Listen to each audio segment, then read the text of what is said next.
Good evening. Hopefully you can hear me. My name is Allison Kaplan. I'm Director of Education at the National First Ladies Library. Thank you so much for joining us tonight. We're really excited to make this program live on Zoom and social media for the very first time. If you've been with us for a while, you may be familiar with the Talk with the Curator program, which we've been sharing on Facebook and YouTube, and we're really excited to connect you face to face this evening live with our Director of Research and Collections, Michelle Gullian. But before we get started, I want to tell you about some upcoming programs. We are having some really amazing stuff in the next few weeks. So my hope is that maybe on Monday, February 22nd, you will join us for our book club. If you're looking to stay in this weekend and read a quick novel, Mrs. Grant and Madame Jewel is our pick for Monday evening. And it's a really fun fictional novel of First Lady Mrs. Grant and her experience during the Civil War, as well as her enslaved helper, Madame Jewel. So I think it should be really fun, and we welcome you to join us. It is a face-to-face Zoom discussion, so if you're looking to connect with people who are excited about history and First Ladies and reading, it's a really good group. On March 3rd, for our legacy lecture, we are welcoming Sherry Hall from the Harding presidential site, who will be speaking about Florence Harding and also about the upcoming reopening and refurbishment of the site. So we're going to get a behind the scenes look at what is happening at this presidential site. And today, you may be celebrating Toni Morrison's birthday. If you were a fan of Toni Morrison and you knew today was her birthday, then you might as well want to join us on March 9th for our film series. In cooperation with Stark Library, we do a monthly film series where we do a documentary themed around a woman who has done amazing things, and Toni Morrison definitely fits the bill for that. So you can screen the documentary through Stark Library's Hoopla or your own local library if they have the Hoopla program as well. The documentary is called Toni Morrison Pieces of Me, and our program is actually full for that evening. Or that afternoon. So we don't have any Zoom spaces, but we will actually be live streaming on Facebook, and it will be accessible on YouTube. And the film is really worth watching. So I encourage you to check that out. And we will be in dialogue with Marilyn Sanders Mobley, who is a professor at Case Western Reserve University. She's done lots of research and specializes in Toni Morrison, and she's been a member of Toni Morrison Society as well. Toni Morrison is actually from Lorraine, so she's an Ohioan, so we're excited to hear more about Toni Morrison. And then on March 22nd, if you are a crafty person, we have our First Ladies Night program. We're going to be looking at calligraphy. We are super excited to present Pat Blair, who will be with us.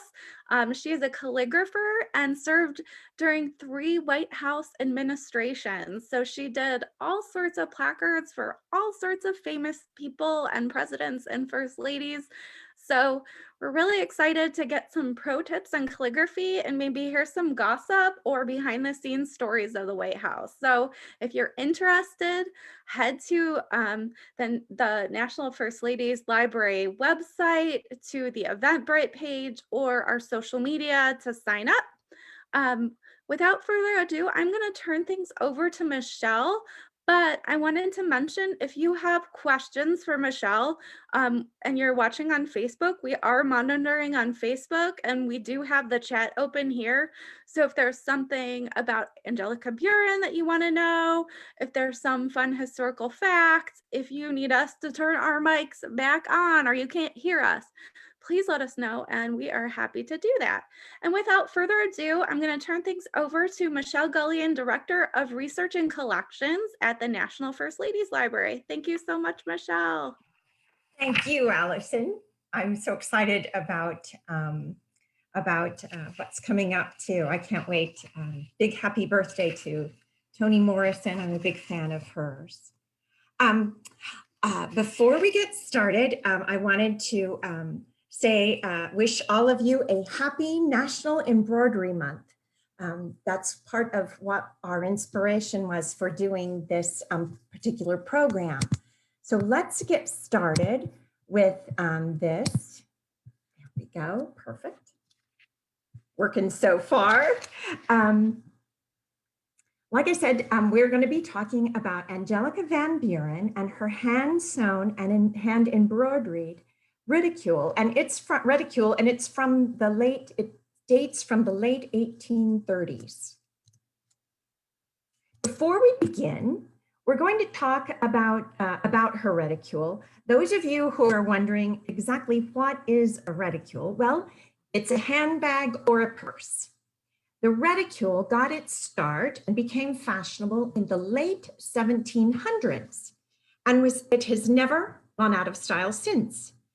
Reticule is a French word that has its roots in the Latin word reticulum, which means a net-like structure. And so you can see we have kind of a net-like structure there, don't we? I'm going to give you a short biography first about Angelica Van Buren, and then we'll talk some more about the history of reticules, and then we'll finish up with a really close-up, really interesting, and I hope enjoyable look at Angelica's reticule. I'm really excited to share this with everyone because we're going to be seeing parts of this reticule that no one normally gets to see. So this is really special. Angelica was born on February 13, 1816, and we wish her a belated 205th birthday. Her birth name was Sarah Angelica Singleton, but she always used her middle name, Angelica. She was born at the Singleton family plantation in Sumter County, South Carolina, to Colonel Richard and Rebecca Travis Coles Singleton. She grew up on her father's plantation in wealth and privilege. Her upbringing was unique in that her parents believed not only in good educations for their sons, but for their daughters too. She and her sister were enrolled at the Columbia Female Academy near their home in Sumter County, South Carolina in 1826. The school was run by Elias Marks, a Jewish American who was a dedicated leader in women's higher education. Angelica attended school with other students from prominent Jewish American families and was exposed to different cultures through attending this school. After completing 4 years at Columbia Female Academy, Angelica and her sister were sent to the very elite private boarding school of Madame Gerard's Seminary for Young Ladies in Philadelphia, and this was in 1831. The school specialized in a French-centered education, which was a status symbol restricted to the very wealthy. The students were required to become fluent in French and familiarized with the art, literature, and culture of European nations. Students were taught the traditional arts of music, dancing, and sewing. The rigorous education at the seminary also included natural sciences and biology. The students wore uniforms, but the girls were encouraged to be part of the cosmopolitan social scene of Philadelphia, and they could attend lectures and the theater, and they could shop in the fashionable stores. Angelica's letters from this period show that she developed a deep interest in the composition, design, and execution of luxurious clothing and developed a keen sense of fashion. During her time at the seminary, Angelica was a popular student and was elected by her classmates as Queen of May in 1831. She was an avid reader of literature. With her sister Marion, Angelica spent the 1836-37 social season in Richmond, Virginia, living with her mother's sister, Sally Cole Stevenson, at which time Angelica underwent her formal social debut. The Singleton sisters spent the next social season from 1837 to 38 in the nation's capital with another first cousin of their mother, Senator William Campbell Preston. Former First Lady, a first cousin of their mother, was also living there after James's death, and she arranged for them to accompany her to a private White House dinner in March of 1838 with President Martin Van Buren and his three sons who were living there with him, Abraham, Martin Jr., and Smith Thompson. A genuine attraction quickly developed between Abraham, the eldest, and Angelica, and despite knowing each other only for a very few months, he asked her to marry him, and she readily accepted. Abraham Van Buren was born on November 27, 1807, and was an 1827. He was born in 1807, and he was an 1827 graduate of West Point. He was a career military officer, and he rose in rank from second lieutenant to captain over a period of 7 years. While his father was running for president in 1836, Abraham served in the Seminole Indian War. Martin Van Buren had been widowed for 18 years before becoming president. His wife, Hannah Hose Van Buren, was born on March 8, 1783 in Kinderhook, New York. The two were distant cousins and grew up together in the Dutch community. After their marriage, the two moved to Hudson, New York, where Martin set up a law practice. In 1812, he was elected to the New York State Senate, and the couple moved to Albany. While living in Albany, Hannah contracted tuberculosis and died on February 5, 1819, at the age of 36, leaving 4 small sons. Martin raised his sons as a single parent and never remarried. For the first year of his presidency, Martin had no official hostess. His social events at the White House were considered boring affairs without women to enliven the evening dinners. Angelica and Abraham were married on Abraham's 31st birthday, November 27, 1838, on her family's plantation in South Carolina. Though President Van Buren was unable to attend the ceremony, he was delighted with the union. During her wedding ceremony, days after her wedding ceremony, 22-year-old Angelica Van Buren arrived in Washington with her husband and moved into his suite at the White House, where they worked as her father's private secretary. The president's new daughter-in-law was escorted by him into formal dinners and seated at the place of honor as the woman of highest ranking. Winning praise during her initial period as First Lady, Angelica Van Buren modeled her public conduct well established by Dolly Madison. She received rave reviews from the press as she greeted the general public at the 1839 New Year's Day reception. It was noted that she was free and vivacious in her conversation, and she was universally admired. While completing her public hostess duties for the season, Angelica was also preparing for her delayed honeymoon, a lengthy tour of Europe. Once they arrived in London, the two stayed with some family members. Angelica's brother-in-law, John Van Buren, that you see right here, and her cousin, her aunt, Sally Stevenson, whose husband was serving as US ambassador to the court of St. James, were also living there. With such close connections to the president, Angelica was perceived as the president's lady by the royal houses and invited to make her formal presentation to the new British monarch, 20-year-old Queen Victoria. Angelica, Abraham, and John Van Buren next went to Paris, trailed by the press. At the court of St. Cloud, she was received as if, again, she was American royalty by Louis Philippe I, King of France.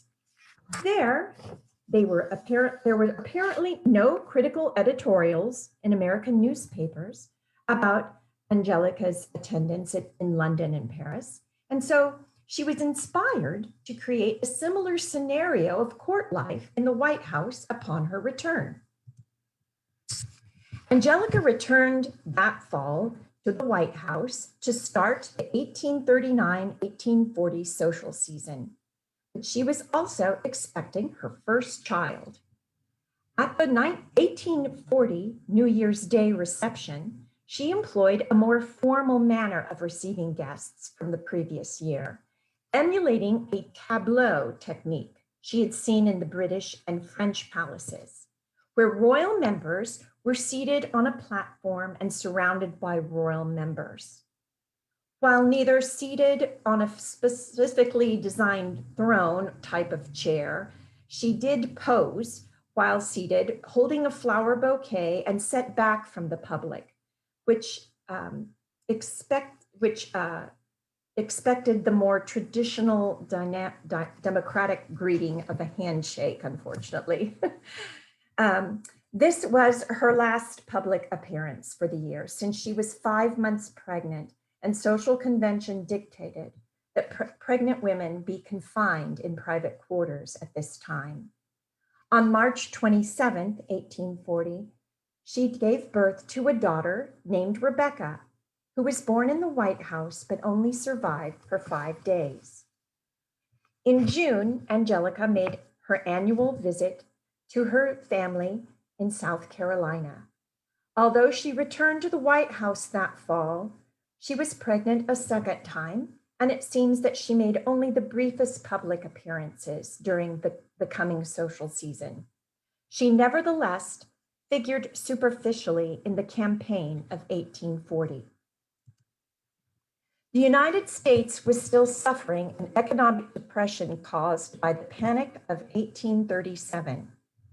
Angelica's receiving style of forming a tableau like those she had witnessed at the royal houses of Europe were fodder for political attacks on her father-in-law. The depiction of President Van Buren as leading a monarch lifestyle by his political enemies contributed to his failure to achieve re-election during the 1840 campaign. With William Henry Harrison's inauguration, the Van Buren administration ended in March of 1841. Angelica and Abraham proceeded to spend several months with her family in South Carolina, and on June 22nd, she gave birth to the first of 3 sons to live to adulthood. His name was Singleton Van Buren. That fall, the new family moved into Lindenwold, the country estate of the former President Van Buren, located in the village of Kinderhook, New York. Angelica assumed the responsibilities of managing the household staff and arranging the dining and overnight plans of political figures that came to confer with her father-in-law. Angelica gave birth to 2 more sons, Travis and Martin Van Buren III. She also raised her teenage niece, Mary McDuffie, at this time. She was the daughter of her half-sister Mary, who had died in 1830. And these 2 women, Mary McDuffie and Angela, became Angelica became quite close. Despite Martin Van Buren's opposition to the Mexican War, Abraham returned to active military duty in 1846, accepting the position of paymaster. In 1848, he and Angelica moved into their own home on 21st Street in New York City. As she grew older, Angelica read and studied the reform movements of the times, which included the moral duty of the wealthy to care for neglected members of the working class who were suffering in poverty or physical disabilities. And she turned her focus to working with private charities. She remained deeply involved in charity work throughout the rest of her life. After retiring from his military career, Abraham worked on the editing and publication of the letters and documents from his father's administration. Martin Van Buren died in 1862. Abraham passed away on March 15, 1873, and the following year, her niece Mary also died.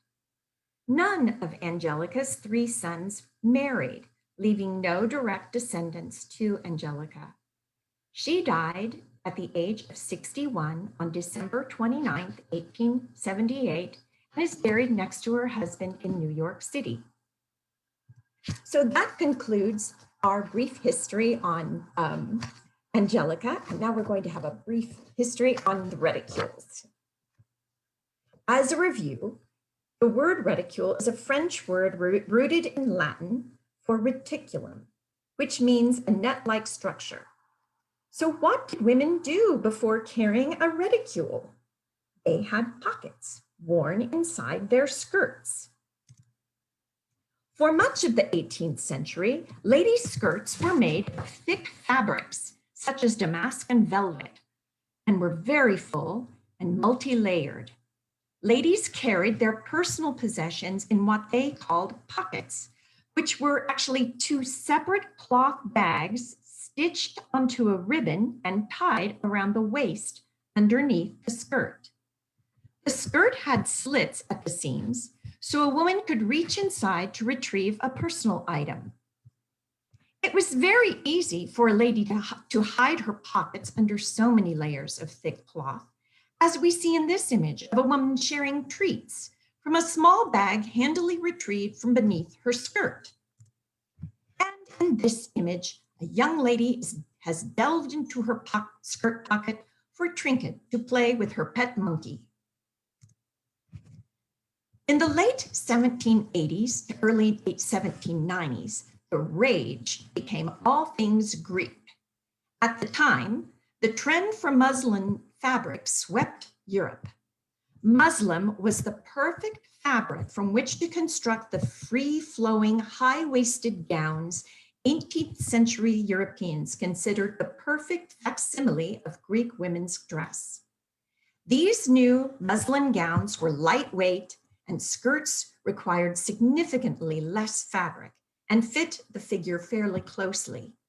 Marie Antoinette popularized the fashion in France, and her friend Georgiana, Duchess of Devonshire, brought the new style of gown to England. The line of these gowns would have been spoiled by having pockets sewn into the seams of such lightweight fabric. But ladies still needed a way to carry about their important personal items.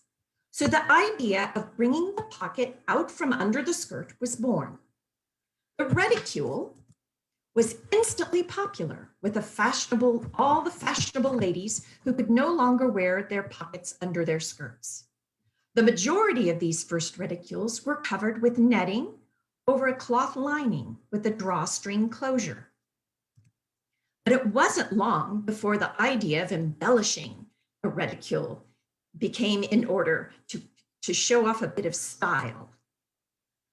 By the time of the Regency era, reticules could be made of lace or velvet, heavily embroidered with silk floss or fine silk ribbon, beaded with tiny glass or steel beads, and some were painted with floral designs or pastoral landscapes.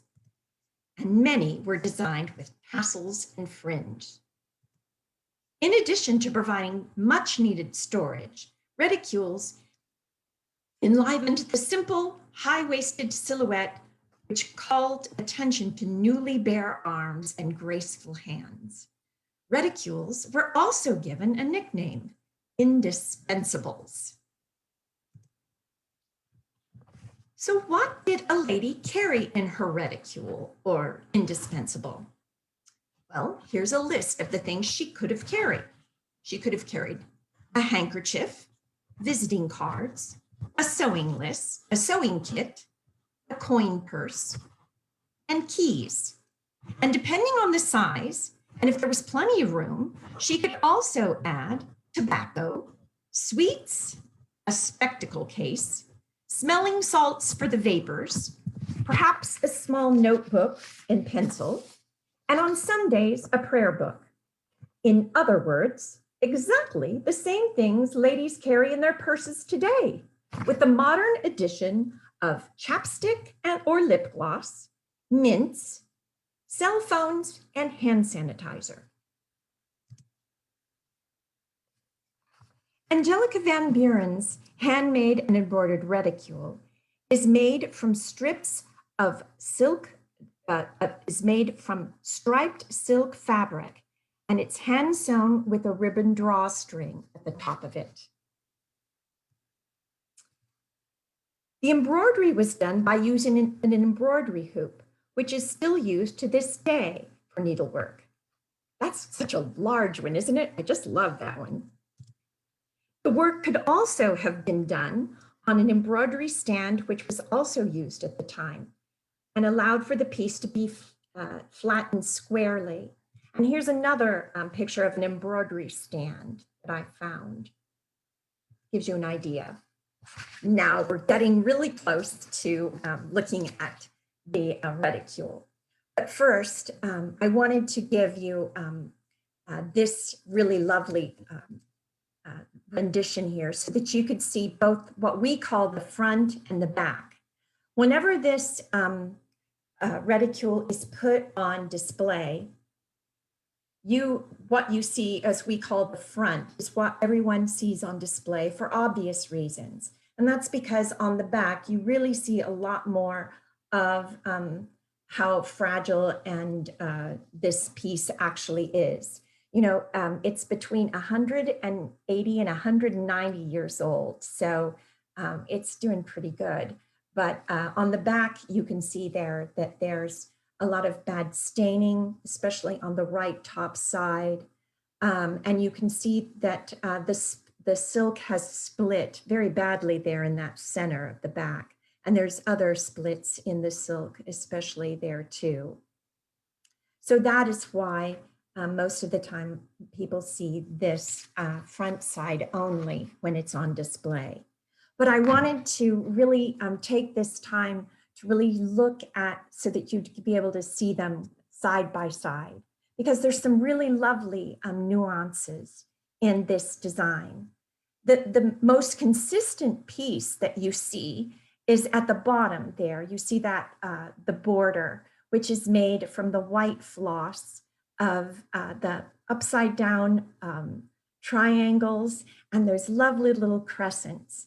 And there's little knots in between the crescents, and I'll show you those up close here soon. Next, I want to go to the left-hand side of this piece.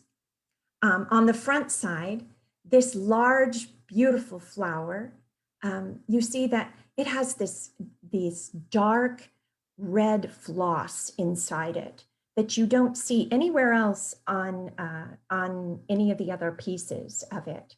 Especially on the back side, you don't see that dark red. However, if you look on the outer petals of the front side, you see that they're more in muted tones of greens. And on the back side, you have this fun outside petals of pinks and roses. So they're very different. Also, their composition is different. If you look at the front side, the rose is on this one is right next to the left-hand seam, and then the stems come up and towards the center, where on the back side, the stem comes out from the side seam and the blossom opens towards the center. So it gives quite different feels to them. The next thing I want to look at is the stemware, is the stem.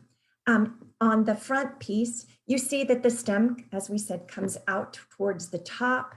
And then you see that the leaves are quite small and lovely and just quite, I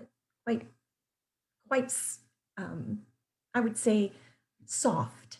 And then if you look on the back, you see that the stem comes from the side, and then you see these bursting these bursting stems, which are much more animated and bigger. And then she's used this dark brown floss that she's put in there as an accent. And then she's even outlined the dark floss to make veins within the leaves themselves.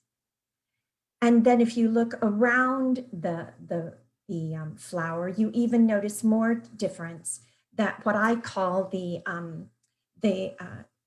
Queen Anne's lace that's around it. It's there's not that much, and it's down near the border on the front side, where on the back side, the Queen Anne's lace goes all the way around the flower and even down into the stems and leaves. Next, we'll look at the right-hand side.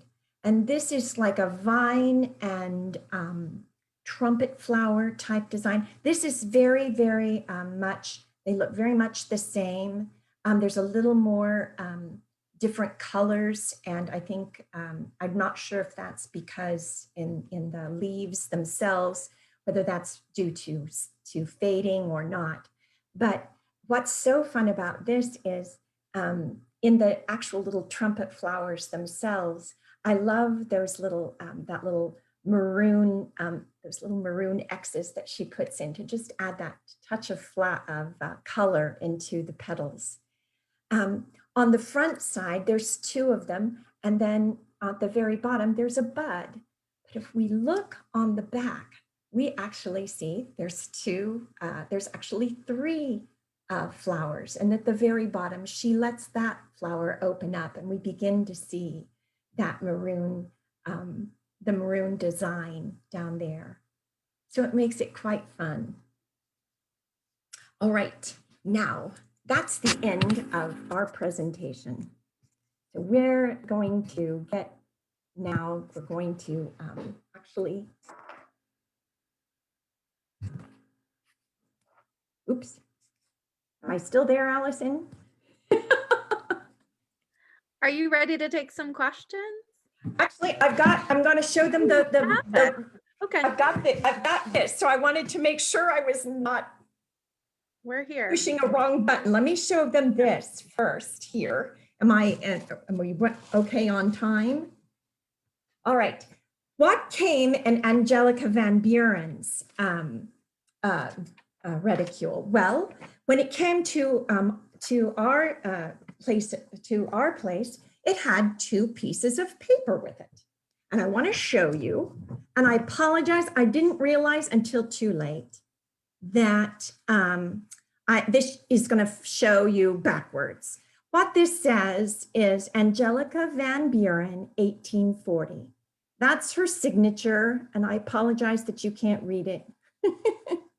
But that's her signature, and it's on this piece of paper that it looks like it was torn out of a book or something, but it was inside the reticule when it arrived. And the other piece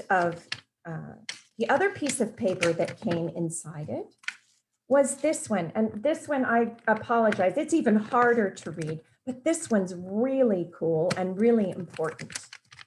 Let me show you this. It's in Mylar, so I'm going to take it out. And again, I apologize, you're going to be able to see it because it's reading going backwards on top of being written in pencil and on dark paper. Michelle, but what this says, read it. It is forwards. It is. Oh, it is? Oh, good. Oh, excellent. We can read it. Oh, yay. I'm so glad. because it looks backwards to me. All right, good. Oh, that makes me so happy. It says embroidered by grandmother's sister, Angelica Van Buren, about 1838, as near as I can figure.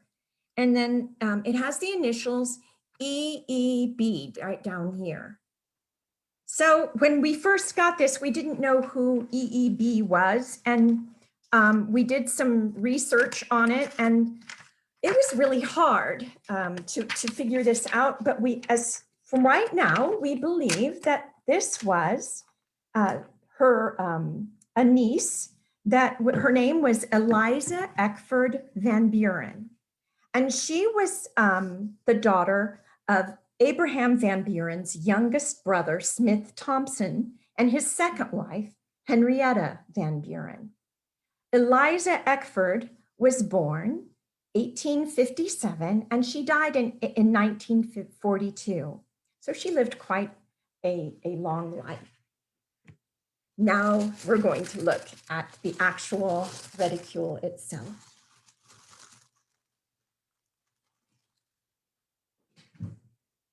I'm going to start by showing you, we're going to go around here, and I'm going to start by showing you the vines.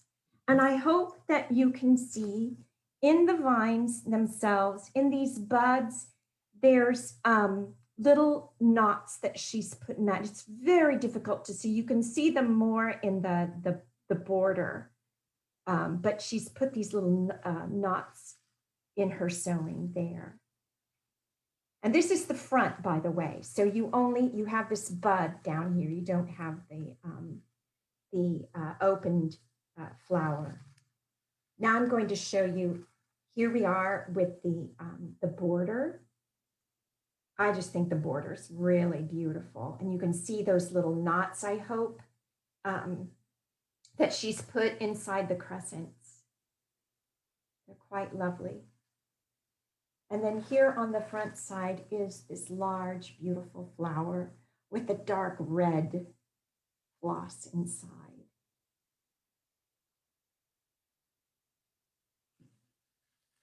Okay, now you're going to get to a real treat. You're going to get to see the side that no one normally gets to see.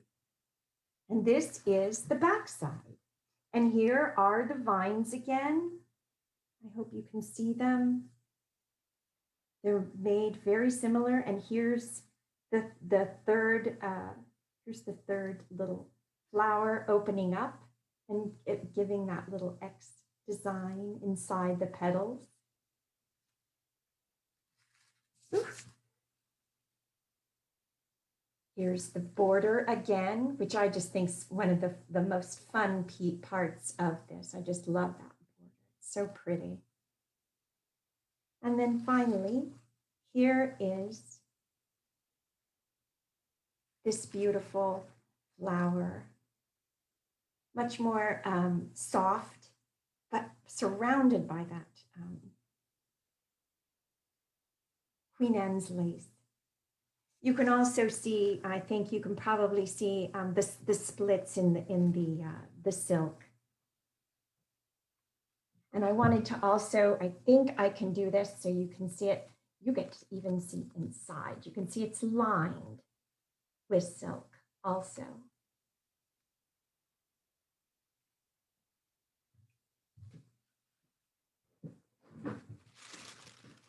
All right. I think now we're ready for questions, if anyone has questions. So a question about visiting cards, or I think they're calling cards. Can you tell me more about them? That was a very important part of what a woman did, especially a woman of influence and of wealth. And she went and she visited with other prominent ladies. You would have done that, especially in Washington. It was very, very important for women to, it was a political way of women to go and visit other senators' wives and congressmen's wives. And it was all very much a proper way of visiting and then returning visits. Very proper to do. And have tea. Can you talk about what kinds of stitches were used on the bag? Is it all satin stitch except for the French knots, or I think so. And I would say that there's also, it almost looks like cross stitch in the veins. I mean, they're just like little X's. It reminds me of cross stitch. Yeah.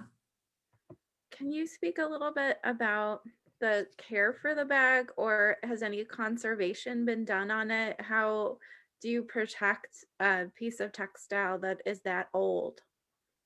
Very good question. It's tough. One of the things that you do is you don't display it very often because you just, because light and air and pollution and temperature and humidity, all of that affects fabric. And when something is that old, especially silk, it, as you can see, what happens, it breaks down the fibers and it causes loss. So no, it has not been conserved, but we do, you see that I have tissue paper between it, and that's just to kind of keep the inside of it from touching one another, just another form of trying to keep everything from touching one another and further loss of the fibers. So thinking about the reticule as a handbag, and we've been kind of thinking about the queen and how she carries the handbag with her and what is inside of it and how she might use it to signal certain things to her staff. Would someone of Angelica Van Buren's stature put it down or hand it to someone? Or is it something that she would hang on the whole night or take to the powder room with her? How did that work within her time period? Oh my. I would imagine that you would have kept it with you. And depending on how, it's probably a matter of how heavy it was, how much stuff you put in it, right? Or how big it was. As I showed in the picture, some of them were quite tiny. And those were probably used more for coins, that type of thing. If you were going to church and paying, putting that into the offering, that type of thing. I'm not really sure if you must have put it down, but I'm not really sure. I would imagine, I would think that you would treat it kind of like we treat our own bags today. That we treat them, sometimes we drape them over the chair. We give them to somebody to take care of, that type of thing. Question about the term reticule. When did it fall out of fashion? Good question. I'm not really sure. I tried to find that out because I wanted to know when did we stop using reticule? I guess maybe purse was just so easy to say, or handbag, or maybe people felt that was too being too French or something, and we needed to Americanize it. That kind of thing is all I can figure out. Was this something that would be more of a casual, everyday bag versus something a little bit fancier? Were there special artisans that created fancier ones? Or was it something that women sort of created and worked on themselves as part of stitching and hobbying? From what I could tell, the reticules were much more of something that women were very proud of. They were pieces of art that they made. There were also things that they carried, such as work bags. And that's where you carried things like your knitting or your crocheting, or what maybe the reticule that you were working on. And that is also where you put things like your gloves and your fan. You didn't keep those bigger type of your parasol. Those things went in the work bag, not the the reticule itself. We have one more question here about the provenance. How did the First Ladies Library acquire this item? Where did it come from? Excellent question. I don't really know, other than because it came before I was here, and the only provenance that I have, other than what came with the bag, is that it was purchased from a private collector. And I don't even know the name of the private collector. That's all it says. There's some more commentary here on bags, and I'm fascinated with handbag size over time. So someone's saying even in the jazz age, party girls only carried tiny bags for their lipstick, powder, and small change to tip the attendants in the lavatory. So I loved the pockets in the big dresses, though. I thought that was really interesting, thinking about the Me history too. of women and pockets. Yes. And Ooh, I did, to me, it was amazing too, that, you know, that women had pockets. I mean, in some respects, you know, that was just what they did. And that they, just like the men, they had pockets. So it was quite fascinating to read about all, and they weren't, the fact that they had these bags that they made, that they hung on and tied around their waist, it must have been kind of interesting. The things you could carry inside. Someone is asking about other reticules or handbags that are on display at the First Ladies Library. Are there other Yes, purses? Who do they belong to? we have, we have a really fabulous, I'm sorry I didn't bring that out, I should have. We have a really beautiful beaded small handbag that was Edith Wilson's. It's very lovely. And we have I would say it's almost a tapestry fabric, small handbag that was Edith Roosevelt's.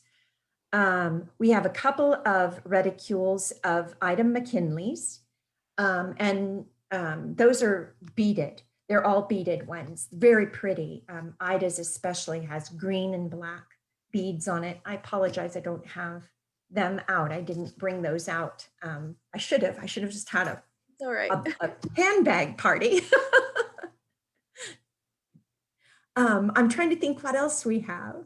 We have quite a few handbags. Oh, we have a little mesh purse of Helen Taft's. It's like a chain mail, metal mail mesh purse. It's very tarnished because it's made of metal. And then we also, I'm just remembering, we have a really pretty little, it's a round little handbag of Grace Coolidge's. Again, it's quite small. It's white hand beaded handbag. I think there's one more question here. Someone was asking, and I have lost the chat. I gotta pull it back up over here. There's more questions too. Oh, do we have any sewing tools that First Ladies would have used for creating these types of things? No, we don't. We have, we've borrowed things from other presidential sites that Mhm. First Ladies use, but we don't have anything that they actually use to make these things here in our collection. What is the difference between the two demonstrated embroidered pieces? I'm not sure if they're talking about the front and the back or the different techniques on the bag. So I don't know if you could speak to the different techniques. You kind of talked a little bit about the knots. Yes, the knots were done. And then, you know, she's just used, and just, you know, basting stitches, you know, those kinds of things to create the embroidery. Uh, she also, there's not a lot of outlining done except in those leaves that we talked about in that one roses leaves there. There's not a lot of outlining done. It's all pretty much just one um, continual use of floss on one particular design. And I'm sorry, I'm embarrassed. There's so many people who know much more about embroidery work than I do, and I don't want to insult them. So, one thing we should mention about this program is pre-pandemic, we had it in person, and it was a really Yes. unique program. I haven't seen one like this at many museums where you could don white gloves, and we looked very closely and passed around letters and got to look very closely at dresses and lift up the folds. So this is an interesting incarnation of that program, and we Yes. hope that soon, once everyone is well and healthy, that we can get back to that, and that we will still continue to have some element of it that is virtual, so we can continue to see people from all over the world who have been logging into our programs. But we really appreciate Michelle bringing all of these objects to Zoom and connecting with us. It's not quite the same experience, but No. it's been really, really cool to see those amazing patterns and letters and signatures up close. So thank you so much, Michelle. This has been You're really, so welcome. really cool. Yeah, it was a real pleasure. This is one of my favorite artifacts. And it was so exciting to get to share with all of you both sides that no one gets to see. That's what's so fun about Talk with a Curator. So thanks so much. Do you have any preview of for us of what we will be seeing the next time we meet? I think we're going to be having a guest curator, and I'm not sure if she's coming in April or in August. I haven't heard yet, Mhm. but stay tuned for her. She's from the Peabody Museum of Art in Salem, Massachusetts. And she's going to be talking about some gowns that they did on a recent exhibit, and specifically a Elizabeth Keckley gown that she made for Mary Lincoln. So we're really excited about that. And I'm not sure if she's coming, that hasn't been ironed out yet, if she's coming in April or in August. In April, if it's not her, we will be talking about a letter of Grace Coolidge. Speaking of Grace Coolidge, we'll be talking about one of her letters that she wrote about life that was happening during the White House. And she talks about all these amazing things that are happening.